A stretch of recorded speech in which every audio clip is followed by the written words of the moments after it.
was banging and screaming, and I just remember hearing her say, "I'm going to kill you." I was in fear for my life. I mean, honest to God, I just feared that she was going to come through that door. I'm sorry, that's how I felt. I can't change the way I felt. I mean, it was sheer terror on my part. I mean, honest to God, I was shaking. Welcome and welcome back. Thank you to all of my subscribers, the day ones and the newcomers. I'm Ms. Story, and you're watching Ms. Story Crimes. Okay, fam, I have another heartbreaking case for you today. Heartbreaking and blood boiling. Get your mind right. Let's jump in. Don't forget to like, share, subscribe, leave a comment.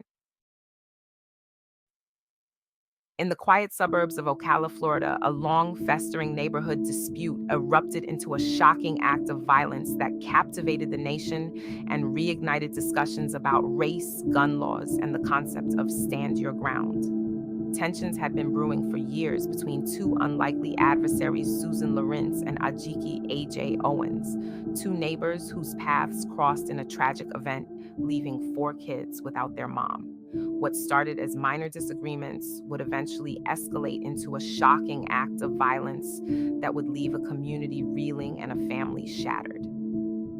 Susan Lorincz, a 60-year-old white woman, had been living in her Ocala apartment for about 3 years. She was described by some as reclusive. She also had a history of conflicts with neighborhood children. Lorincz was the usual Karen with complaints about noise and children playing in her yard. The problem with her complaint was that the children were playing in a community lot, not her property, but a piece of land that was literally for the community. Lorinc's behavior became increasingly erratic and hostile over the years. Neighbors reported that she would yell racial slurs, throw objects at children, and even would swing a hammer threateningly at them. She had complained and called the police multiple times about the noise and activities of the children playing near her home, particularly the children of AJ Owens.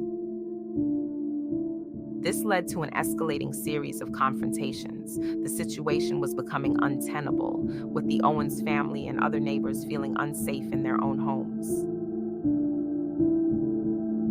AJ Owens was a 35-year-old Black mother of 4, known for her devotion to her children and her active presence in the community. Owens was described by friends and family as a hardworking woman, protective and loving, always ready to stand up for her children. Multiple neighbors told NBC News in interviews last year that they recalled times Lorincz had recorded their children, taunted them with slurs, called the police, and waved guns at them.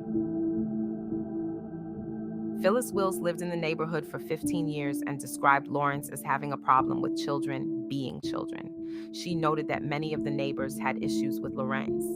Lorincz yelled curse words at the children, as well as used the N slur and a pejorative for people with intellectual disabilities, Wills said.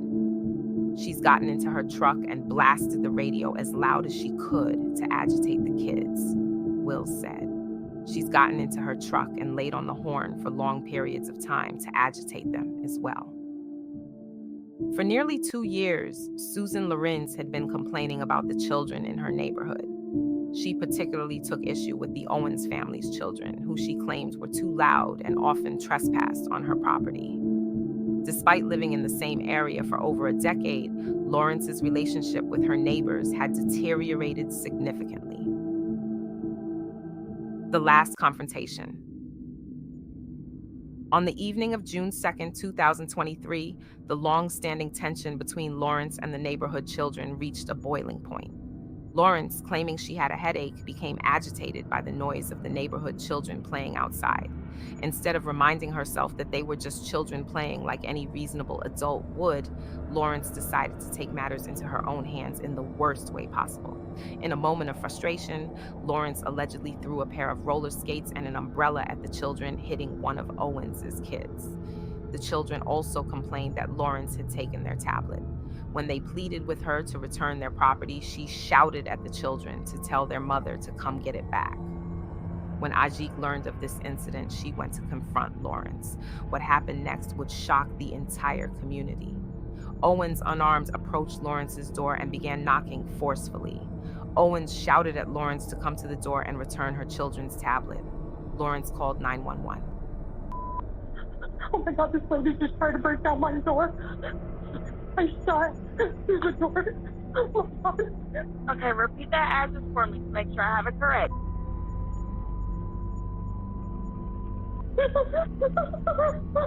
Okay, what is your name?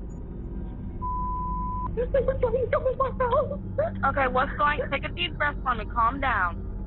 Oh my God. You said someone tried to break down your door. Is that correct? Yes, the woman was screaming and yelling and she was trying to break down my door. Okay, it was a female? Yes. I didn't know what to do. I grabbed my gun and I shot at the door. And I thought she was going to kill me. Oh my God. Okay, you said you shot at the door. Is that correct? Yes, I shot at the door because she wouldn't stop. I told her to get away and she wouldn't. She just begging. She's begging.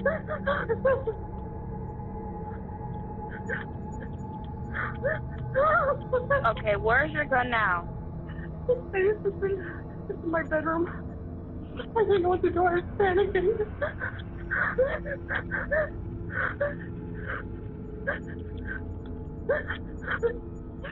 This is the woman who attacked me. Okay, do you still see the subject? I don't know where she is. I'm still in my house. I didn't open my door to her.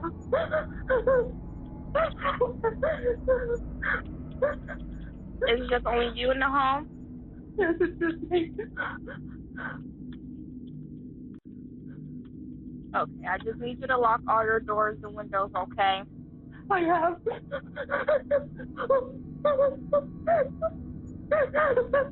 Okay, I'm gonna stay on the line until the deputies get there. Okay. My son's today were gonna come and kill me. And did you know her?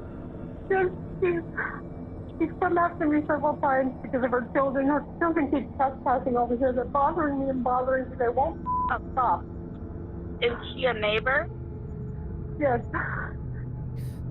In a split second that would change everything, Lorincz fired a single shot from her .380 caliber handgun through the closed door. The bullet struck Owens in the chest, fatally wounding her. Owens' 9-year-old son was standing right beside her, witnessing the horrific death of his mother. The sheer recklessness of Lorinc's actions is mind-boggling. She fired a gun through a closed door without knowing who was on the other side. She did this in the presence of a child, showing a complete disregard for innocent lives. I questioned whether she even cared that her actions not only took a mother's life, but traumatized a young boy who witnessed it all. Hey, y'all seen it, y'all understand it, y'all experienced it, right? Okay. Y'all love me? Okay. Y'all love Mom? All right. Well, I got some bad news to tell you. Mom is not coming back anymore. Come. No. Come here. Come over here. Listen to me. No, I know. Okay. It's okay. I know. Okay. I know. I'm sorry. I'm so sorry. Lorincz wasn't initially arrested following the shooting, which prompted outcry. The sheriff's office at the time said officials were investigating whether the Stand Your Ground law applied. This immediately sparked outrage in the community and across the nation. Questions arose about why Lorincz had not been taken into custody, with many pointing to Florida's controversial Stand Your Ground law. It took several weeks before Lorincz was finally charged with manslaughter, a decision that further fueled debates about racial disparities in the justice system. The officers faced the challenging task of navigating a case with significant racial implications while maintaining objectivity. Their efforts to gather comprehensive evidence, including Lorinc's admission of using racial slurs and the history of neighborhood disputes, provided a full picture of the circumstances surrounding the shooting. The investigators' work extended beyond just the immediate incident, delving into the background of both Lorincz and Owens to provide context for their actions. This thorough approach was instrumental in helping the jury understand the full scope of the situation. Moreover, the officers' handling of the case in its early stages, despite public pressure for an immediate arrest, demonstrated their commitment to following proper legal procedures. This careful approach, while initially frustrating to some, ultimately strengthened the prosecution's case by ensuring all evidence was properly collected and documented. During interrogations, Lorincz admitted to using racial slurs towards the children in the past and expressed her ongoing frustration with their presence near her home. The officers clearly did not believe anything she stated. Susan Lorincz was arrested on June 6, 2023. The trial. The trial of Susan Lorincz began in August 2024, more than a year after the shooting. The courtroom became a stage for examining not just the events of that fateful day, but the broader context of race relations, gun rights, and the limits of self-defense. The defense leaned heavily on Florida's Stand Your Ground law. They portrayed Lorincz as a frightened woman who genuinely believed her life was in danger. I panicked and I thought, oh my God, she's really going to kill me this time. You know, Lorincz told Marion County Sheriff's investigators. And so I don't even actually remember picking up the gun, I just remember shooting, Lorincz claimed. They pointed to the aggressive nature of the door pounding and the size difference between Lorincz and Owens as reasons for Lorinc's fear. This was a clear case of legal maneuvering due to the dramatic amount of weight Lorincz lost while awaiting trial. Prosecutors, on the other hand, argued that Lorincz had no justification for using deadly force. They emphasized that Owens was unarmed outside of a locked door, presenting no imminent threat to Lorinc's life. Prosecutors reminded the jury that the two ladies had several previous aggressive encounters. Some were initiated by Lorincz herself. None of the encounters had ended in violence. They painted a picture of a woman driven by anger and prejudice rather than genuine fear. Based on your analysis, the defendant did not fire from back here in this hallway area. Correct. I would agree with that. You would agree that the defendant did not fire from behind this kitchen counter at all. You would agree with that? I would agree with that. It's your opinion that the defendant fired from somewhere, I guess, like around here, or maybe even further back towards the kitchen. Right, I can't be exact, but I think she was far enough back that that cartridge case would have landed on the counter. Do you agree with the prosecution? Testimony from neighbors, law enforcement, and forensic experts painted a complex picture of the events leading up to and following the shooting. The county sheriff's office said at the time Lorincz and Owens were in a long-standing feud over Owens' children playing. Investigators testified that Lorincz had recently been researching stand your ground laws and purchased a gun. The timing seemed suspicious to the investigating officers. One neighbor testified to hearing loud pounding and shouting, though she couldn't make out the words. The 911 call, in which Lorincz expressed her frustration with the sounds of children playing, was played for the jury. Perhaps most poignantly, Owens' children testified about their mother and the events of that day, bringing many in the courtroom to tears. The verdict and aftermath. August 16, 2024, after only 2.5 hours of deliberation, the all-white jury returned with a verdict. Verdict as to count one. We, the jury, find as to count one of the charge. The defendant is guilty of manslaughter. Did the state prove beyond a reasonable doubt that during the commission of the offense, the defendant personally used a firearm? Yes. So say we all, dated the 16th day of August, 2024. Susan Lorincz, a 60-year-old white woman from Florida, was found guilty of manslaughter for the fatal shooting of her neighbor, 35-year-old AJ Owens. The verdict was met with relief from Owens' family.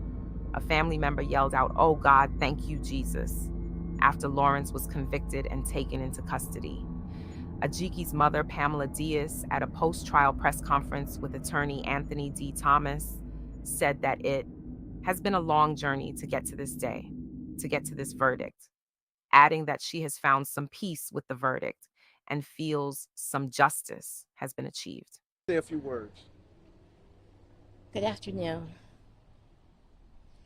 This has been a long journey to get to this day, to get to this verdict.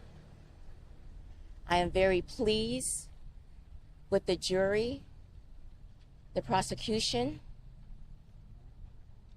the verdict of the guilty.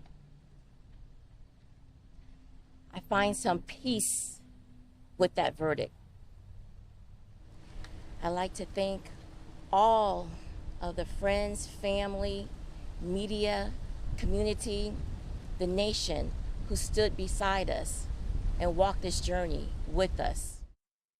Diaz expressed that her heart felt a little lighter following the decision. The family's attorney, Anthony Thomas, stated they would push for the maximum 30-year prison term.